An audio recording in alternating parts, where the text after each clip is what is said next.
Hi friends, എല്ലാവർക്കും എൻ്റെ ചാനലിലേക്ക് സ്വാഗതം. നമ്മളെല്ലാവരും ഇഞ്ചിക്കറി കൂട്ടിയിട്ടുണ്ടായിരിക്കും. പലതരത്തിലാണ് പലരും വെക്കുന്നത്. അപ്പോൾ ഇന്ന് ഞാനൊരു പ്രത്യേക രീതിയിൽ കുറച്ച് ചേരുവകൾ എടുത്തൊരു നല്ല പുളിയിഞ്ചിയാണ് ഉണ്ടാക്കാൻ പോകുന്നത്. എൻ്റെ കൊച്ചുമോൾ പറഞ്ഞതനുസരിച്ച് എടുക്കുകയാണ്. അപ്പോൾ അതുകൊണ്ട് എരിവൊക്കെ ഞാൻ കുറച്ചാണ് എടുത്തേക്കുന്നത്. പേരക്കുട്ടിക്ക് പുളിയിഞ്ചി ഭയങ്കര ഇഷ്ടമാണ്.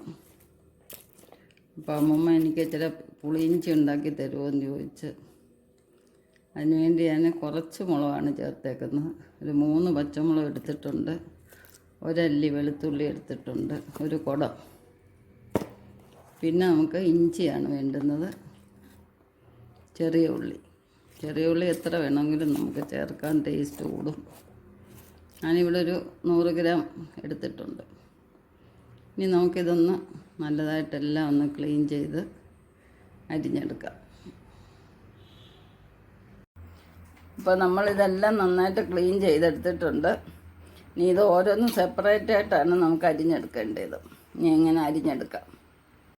അപ്പോൾ നമ്മൾ ഇഞ്ചിയെല്ലാം ക്ലീൻ ആക്കി എടുത്തിട്ടുണ്ട്. അത് നല്ലപോലെ ചെറുതായിട്ട് വട്ടത്തിൽ അരിഞ്ഞിട്ടുണ്ട്. വളരെ കനം കുറച്ച് തന്നെയാണ് അരിഞ്ഞേക്കുന്നത്, നന്നായിട്ട് മൂക്കാൻ വേണ്ടിയാണ്.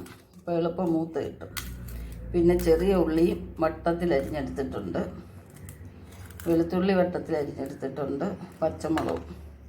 ഇതെല്ലാം നമുക്ക് സെപ്പറേറ്റ് ആയിട്ട് വറുത്തെടുക്കാം. പിന്നെ വേണ്ടുന്നത് കറിവേപ്പിലയാണ്. ഇതിപ്പോൾ നമുക്ക് അതുകൂടെ ഊരിയിടാം. നമുക്കിനി തയ്യാറാക്കാം. അപ്പം നമ്മുടെ വെളിച്ചെണ്ണ നന്നായിട്ട് മൂത്തിട്ടുണ്ട്. മൂത്തതിന് ശേഷം നമ്മൾ ആദ്യമേ പച്ചമുളക് ഇടുവാണ്, വെളുത്തുള്ളി ഇടുവാണ്, ഈ ചെറിയ ഉള്ളി ഇടുവാണ്.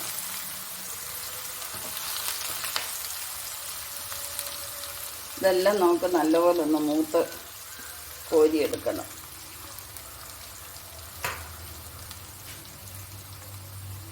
ഇതിൻ്റെ കൂട്ടത്തിൽ തന്നെ കരിവേപ്പില ഇടുക. ഇത് എൻ്റെ തൊടിയിൽ നിന്ന് നിൽക്കുന്ന കരിവേപ്പിലയാണ്, അത് കഴുകി വെച്ചതാണ്. ഇഷ്ടംപോലെ ഇടുകയാണ്.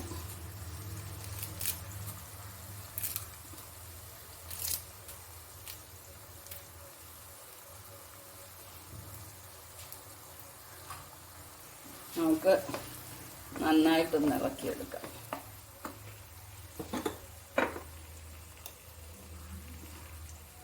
നമ്മൾ ഏത് വക മൂപ്പിക്കുമ്പോഴും ഒരു ശകലം ഉപ്പ് ചേർക്കുന്നത് നല്ലതാണ്. പെട്ടെന്ന് അതിൻ്റെ വെള്ളം ഇറങ്ങി മൂക്കാൻ എളുപ്പമുണ്ട്.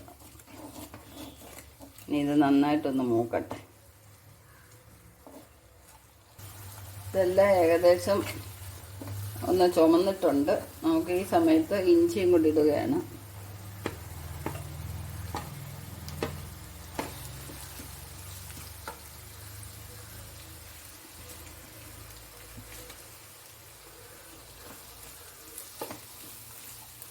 എപ്പോഴും നമ്മൾ വെളിച്ചെണ്ണ ഒഴിക്കുമ്പോൾ നല്ലതുപോലെ വെളിച്ചെണ്ണ ഒഴിക്കുക. അപ്പോൾ അത് കരിയാതെ നന്നായിട്ട് മൂത്ത് കിട്ടും.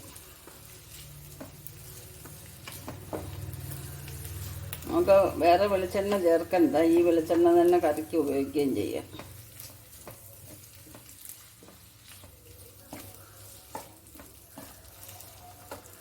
ഇനി അതവിടെ കിടന്നൊന്ന് മൂക്കട്ടെ. അവിടെ ഇഞ്ചിപ്പുളിക്ക് വേണ്ടുന്ന ചേരുവകളെല്ലാം നല്ല വൃത്തിയായിട്ട് മൂത്ത് കിട്ടിയിട്ടുണ്ട്. ഉണ്ടല്ലേ, നല്ല ക്രിസ്പിയായിട്ട് ഇരിപ്പുണ്ട്. കണ്ടോ. ഇനി നമ്മളിത് തണുത്തതിന് ശേഷം പൊടിച്ചെടുക്കാം. ഇനി വേണ്ടുന്നത് ശർക്കരയാണ്. പിന്നെ നമുക്ക് വേണ്ടുന്നത് പഴംപുളി. പുളി കണ്ടില്ലേ, നല്ലതുപോലെ പുളി ചേർക്കണം. പുളിയാണ് ഇതിൻ്റെ സ്വാദ് മെയിനായിട്ട് നിൽക്കേണ്ടത്. അപ്പോൾ മധുരം ആവശ്യമുള്ളവർക്ക് വേണ്ടുന്നത് പോലെ ചേർക്കാവുന്നതാണ്. ഇനി ആവശ്യത്തിന് ഉപ്പാണ് വേണ്ടുന്നത്. ഉപ്പ് ആവശ്യത്തിന് എടുക്കാം.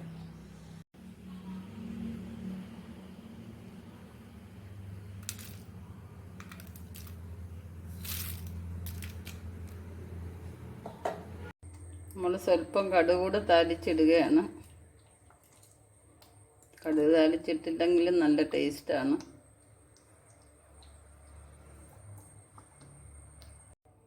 അപ്പം നമുക്ക് ഇഞ്ചിപ്പുളിയുടെ ടേസ്റ്റ് ഒന്ന് നോക്കാവുന്നതാണ്.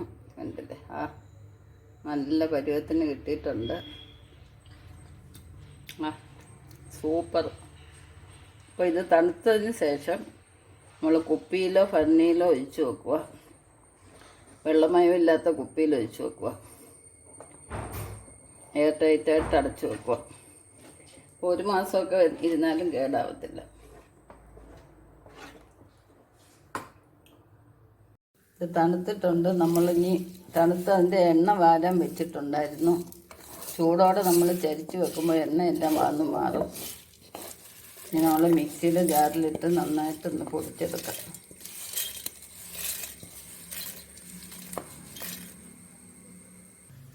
ജാറിലിട്ടിട്ടുണ്ട്. നമ്മളിനി ഇതിൻ്റെ കൂടെ പുളിയും കൂടെ ഇടുകയാണ്.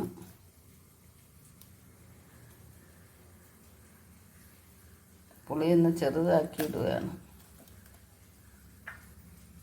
കൂടെ ഉപ്പ് ഇടുക. നമുക്കിനി നന്നായിട്ട് പൊടിച്ചെടുക്കാം. ഇഞ്ചിപ്പുളിക്ക് ആവശ്യമായിട്ടുള്ള വെള്ളം നമ്മൾ ഒഴിച്ച് വെച്ചിട്ടുണ്ട്. അപ്പോൾ അതിലോട്ടാണ് നമ്മൾ ശർക്കര ഇടുന്നത്. അഴുക്കൊന്നും ഇല്ലാത്ത ശർക്കരയാണ്. അതുകൊണ്ട് നമ്മളിതൊന്ന് അലിയിച്ചെടുക്കണം. ഈ സമയം കൊണ്ട് നമുക്ക് അത് പൊടിച്ചെടുക്കാം.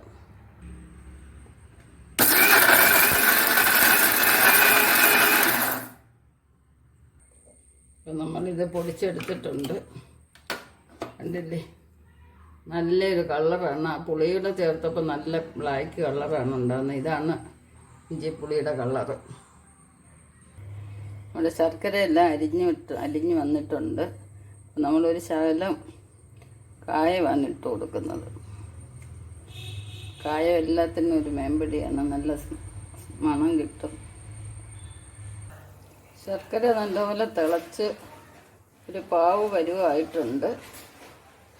അപ്പോൾ നമ്മൾ ഇതിലേക്ക് ഇഞ്ചി പൊടിച്ചത് ഇട്ട് കൊടുക്കാം.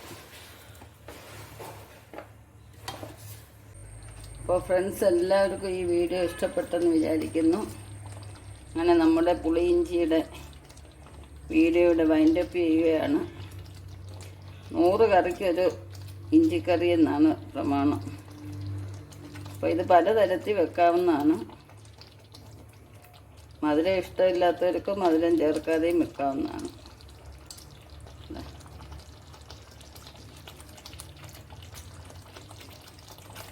അതിൻ്റെ വെളിച്ചെണ്ണ എല്ലാം ഊറി മേളി വരുന്നുണ്ടല്ലേ.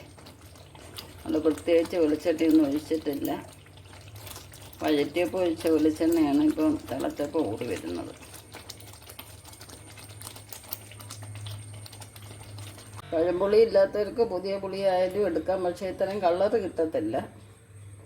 അപ്പം നല്ലൊരു കളറാണ് കിട്ടിയേക്കുന്നത്.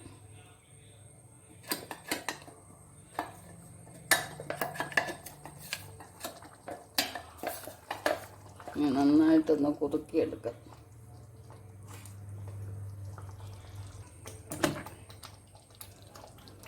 ഈ സമയത്ത് നമുക്ക് ഉപ്പൊക്കെ നോക്കാവുന്നതാണ്. ഇതല്ലേ, അധികം ലൂസാവരുത്. ഇതാണ് അതിൻ്റെ പരുവം. ഇനി ഇരുന്ന് ഒന്നുകൂടെ ഒന്ന് കുറുകും ഇത്. അപ്പം നമുക്ക് തീ ഓഫ് ചെയ്യാവുന്നതാണ്.